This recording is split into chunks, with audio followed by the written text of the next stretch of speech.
UFC Vegas 11 is coming up this Saturday, and man, what a great card. The last 2 weeks we've had awesome fights, but they were fairly devoid of big names and big matchups. But, evidently the UFC was just stacking the deck for this one. This main card has just about everything you'd want to see. We've got hot prospects in Kevin Holland and Mackenzie Dern. A lightweight bout with real ramifications in the rankings with Johnny Walker and Ryan Spann. We have a Hype Train in Khamzat Chimaev. There's an unpredictable but sure to explode matchup with fan favorite Donald Cerrone and soon-to-be fan favorite Nico Price. And of course, a good old-fashioned blood feud for our main event where the winner will not only get bragging rights but possibly be next in line for a title shot. I'm excited. We're all excited. This is going to be awesome. Here's my predictions for UFC Vegas 11.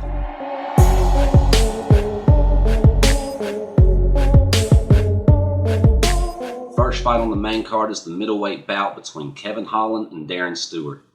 I recently said that I'd resolved to talk about Kevin Holland as often as possible, and he's given me a lot of opportunities. Man, I'm really excited about this fight. I'm excited about the whole event, and this is a great fight to kick off the main card.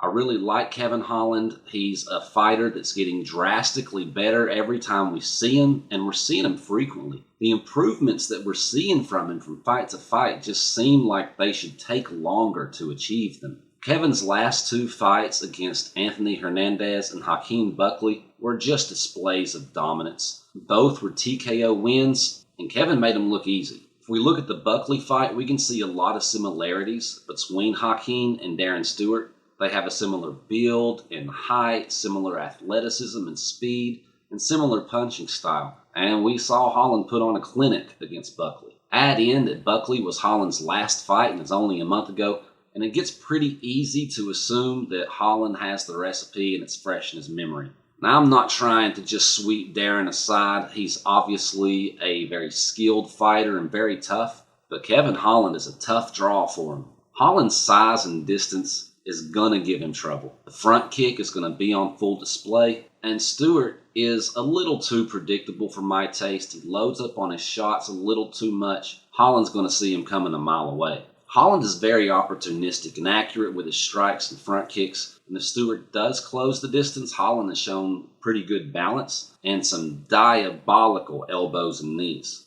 All things considered, I think Kevin Holland's going to piece him up. Darren's a really tough dude. We've seen him take some shots and not go down. He's never lost by KO. So I see this being either a slow dismantling with Holland tagging him for 15 straight minutes, or somewhere along the line, Darren's going to get desperate and get tired of being punched and kicked and give Holland a sloppy takedown attempt that ends with some ground and pound and softening Stewart up for a choke. I already see Kevin Holland as a real prospect in the middleweight division, and hopefully opening up this incredible and free event, everybody else is going to get to see it too. I'm going Kevin Holland by 3rd round mercy kill.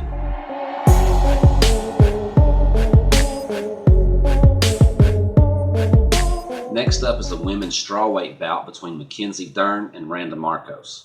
We've got a bit of an up-and-comer in Mackenzie Dern in the sense that she probably hasn't fully realized her potential just yet. She's been looking better and better and is starting to become the fighter that we've been looking for her to be. Obviously very skilled in jiu-jitsu, Mackenzie has more finishes than decisions, which is always nice to see in the women's division. She's 8-1 so far, with her only loss coming to Amanda Hebus. She's beaten some pretty good girls so far, but aside from Hebus, Markos is probably her toughest opponent yet. At 10-8-1, Markos' record doesn't look very formidable, but she's another one of these girls who's spent nearly her entire career in the UFC fighting solid competition. Markos was on the Ultimate Fighter 20, which was the one that featured only female fighters and determined the first women's strawweight champion. This was a season with some real talent on it. This was back in 2014, and several of those girls are still in the UFC, and Randa's been fighting them ever since. Randa has never been able to pick up much momentum, though. She's never won 2 fights in a row since the Ultimate Fighter house. but she hasn't lost 2 in a row either. She wins, she loses, she wins, she loses, and on and on and on. She lost her last fight, also to Amanda Hebus. So history would suggest that she's going to win this one. What I don't like about Randa is that she hardly ever finishes a fight. Of her 14 UFC fights, she's only finished 1 of them. So if Randa is going to win, the smart money is on a decision win. But I'm not smart, and I don't think Randa's going to win. I like Mackenzie in this one. Randa is a tough and solid fighter, but not really a standout in any area. And there's enough tape on her and enough wins over her that Mackenzie should be able to put together a good game plan. Mackenzie, though, is a standout and does have a very particular set of skills. It's always easy to bet on a decision when you're dealing with the girls that aren't at the absolute top or bottom of the heap, but considering that 4 of Mackenzie's 5 submission wins have come in the first round and that Randa's 1 submission loss came in the first round,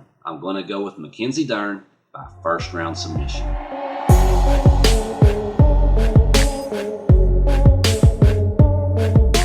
Next up is the lightweight bout between number 11 Johnny Walker and number 12 Ryan Spann. So the hype has definitely died down. Dropping 2 in a row will do that every time. But I still really like Johnny Walker. With so much hype and so much publicity, those last 2 losses are still pretty fresh. And considering that they came by TKO and decision, a one-sided decision at that, Johnny all of a sudden seems pretty beatable. But he's still that bad mamma jamma that garnered all that hype. Johnny is still insanely athletic, still a very fast starter, and still the wild, unpredictable fighter that he was a year ago. The only difference is that he's learned a lesson or 2, and he's changed gyms a couple of times, but those 2 factors should only make him better. Ryan Spann is definitely another prospect at light heavyweight, as his number 12 ranking would suggest, and this is a big fight. Between number 11 and number 12 in a division with a vacant belt and matchups between top contenders being made seemingly weekly, a good showing can propel either of these fighters into contender status. Spann is currently riding an 8-fight win streak, but this is still a step up in competition for him.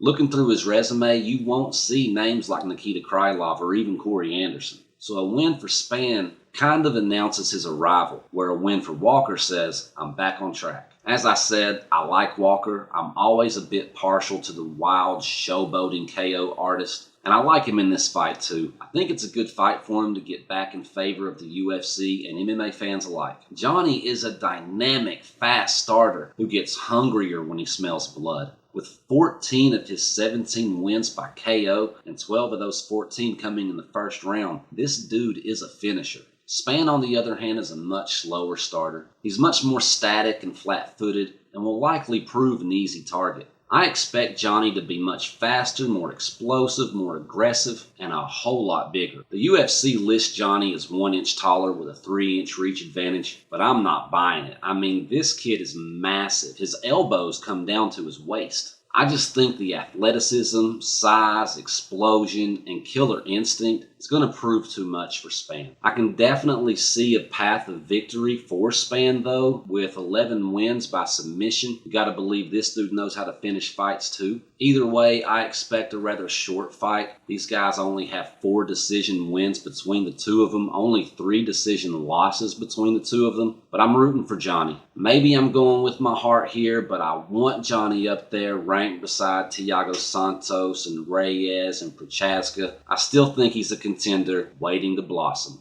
I'm going Johnny Walker by first round TKO.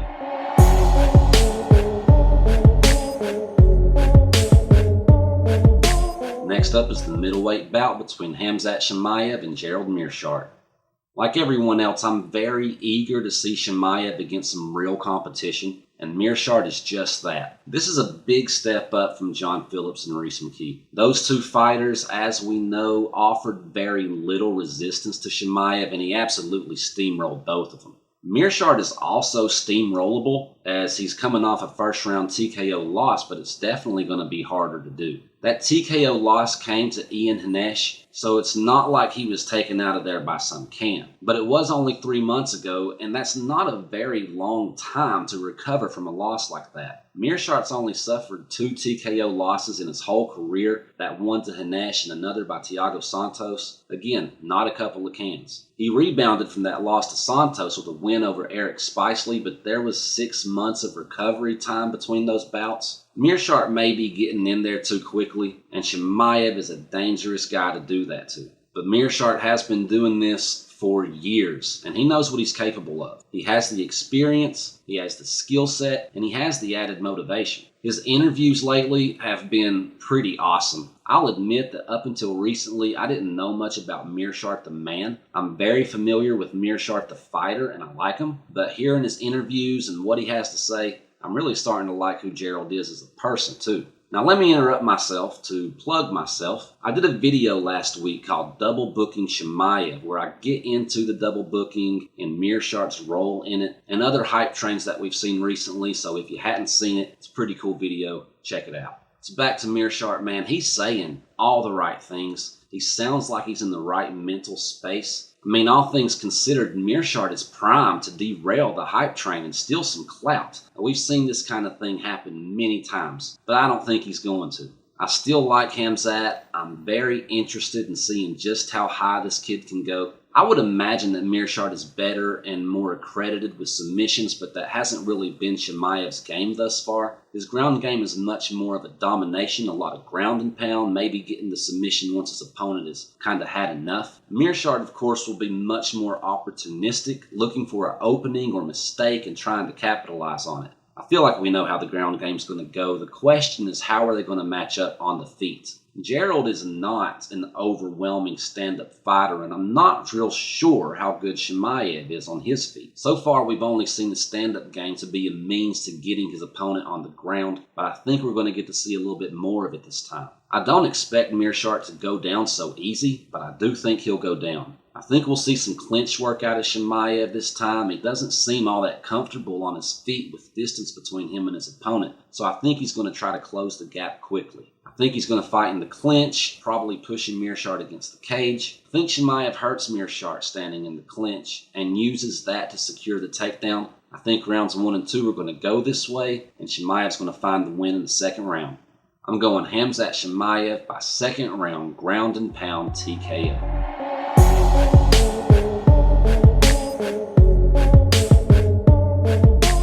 Co-main event is a welterweight bout between Donald Cerrone and Niko Price.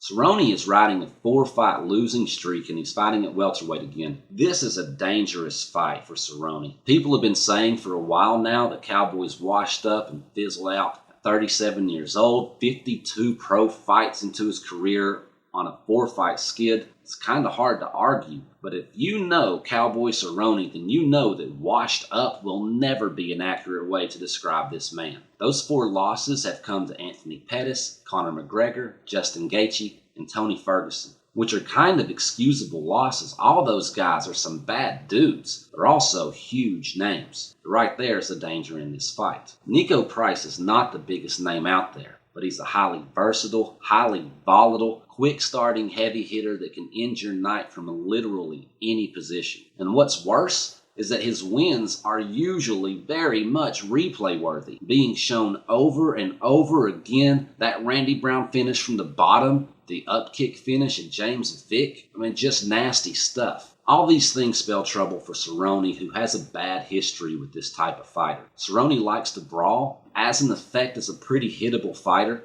He's also a pretty notoriously slow starter, often taking damage early on. Looking at those 4 losses, we see that Pettis, an active and accurate striker, but not the hardest hitter, outpointed Cerrone enough to win the decision. Ferguson, also not the hardest hitter, who slices people up, touched Cerrone enough to get a doctor stoppage in the second round. Conor and Gaethje, on the other hand, big power punchers who start the fight fast. They both caught Cowboy and KO'd him in the first round. Niko is long, he's tricky, he's clever, he starts fast, and he packs a hell of a punch. I really like both these guys. I mean, who doesn't like Cowboy Cerrone? And if you're more than a casual MMA fan, you should love Niko Price too. But it remains that Niko is just not a big name yet. But KOing Cerrone might get him there. I think Niko wins this fight, and if so, I hope it does big things for him. But I'm afraid that what's really going to happen is casuals will say, oh look, now Cerrone got knocked stupid by a nobody. Not that Cerrone will care. That's just one of the reasons we love the guy. But I'm going Niko Price by first round, highlight reel, knockout.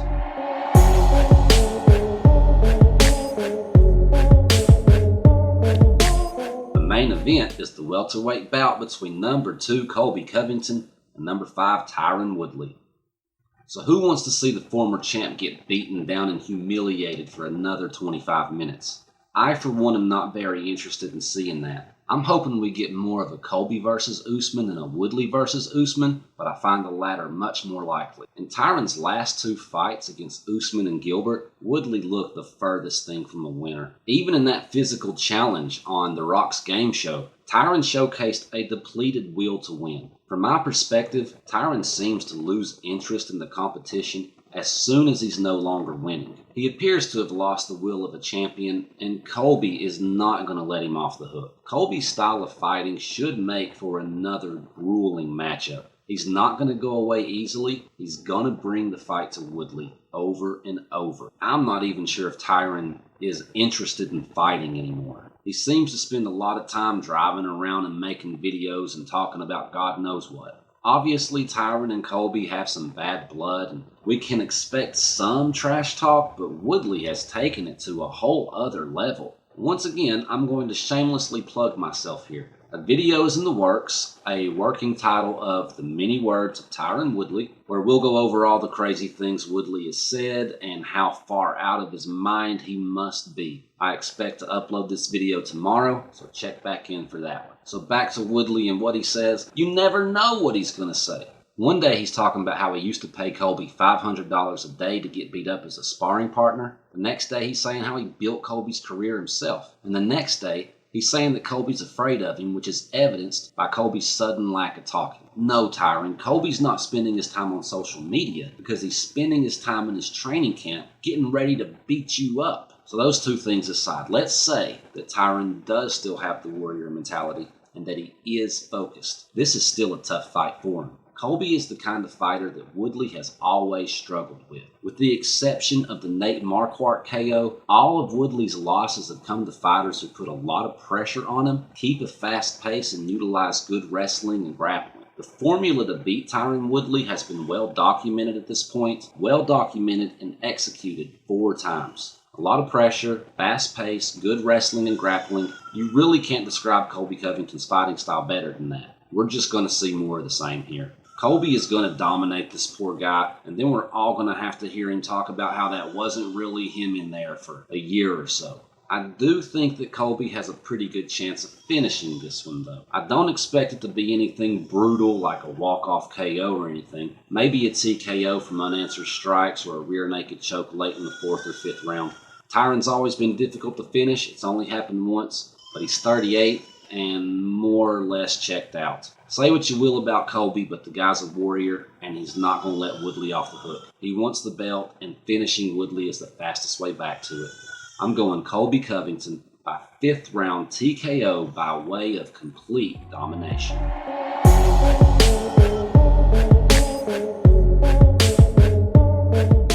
So there's my predictions for UFC Vegas 11. Oh, it's going to be such an awesome night. I can hardly wait. I know everybody's excited. After the event, we'll do a winners and losers video like always. So check that one out and make sure you hit the subscribe button because we're going to be posting more videos like that Tyron Woodley one as the week gets a little bit older. Till next time.